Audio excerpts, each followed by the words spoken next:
She said it casually, like she was commenting on the weather. I don't know what I want anymore. We were sitting at the kitchen table. Dinner was cold. She hadn't touched hers. I'd spent the last 6 months trying to fix things she couldn't even name, working longer hours, planning weekends, listening to complaints that changed every week. First I was distant, then I was clingy, then I wasn't ambitious enough, then I cared too much.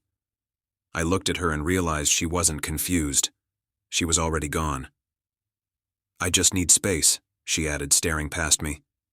Time to think. Maybe stay somewhere else for a while. Somewhere else. Not with me. Not for us. I nodded slowly. No argument. No begging.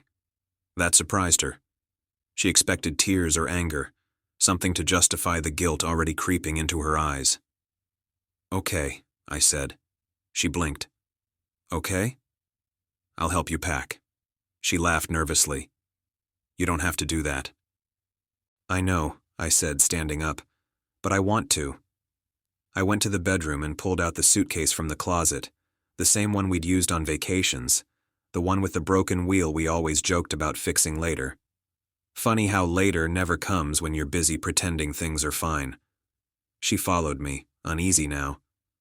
You're taking this very calmly. That's because I finally understand, I said. Understand what? That you didn't wake up confused. You woke up done. She opened her mouth, then closed it. I packed carefully. Not angrily.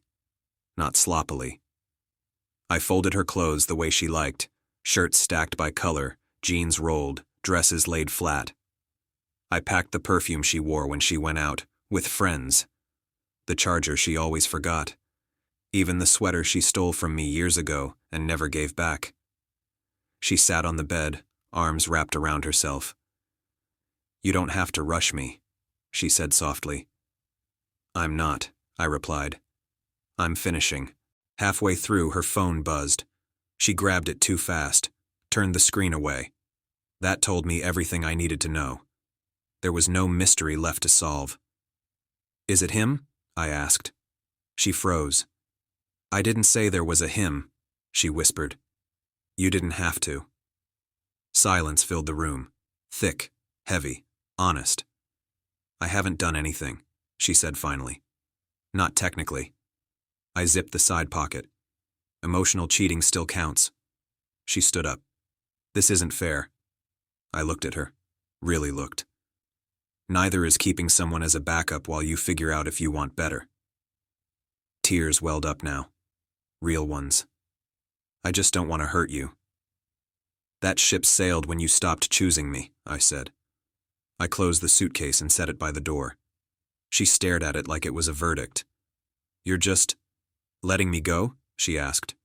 No, I said calmly. I'm refusing to compete with uncertainty. She reached for me, then stopped.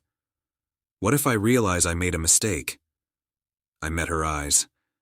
Then you'll have learned something. Just not with me. Her ride arrived 20 minutes later. She hesitated at the door, suitcase beside her, waiting for me to stop her, to fight, to prove she still mattered. I didn't. When the door closed, the house felt quieter, but lighter, like something toxic had finally left the air. Later that night, I found an old photo of us tucked in a drawer. I didn't rip it up. I didn't cry. I put it back and closed the drawer gently. Some endings don't need explosions. Sometimes the strongest goodbye is packing the bags yourself and choosing peace over being an option.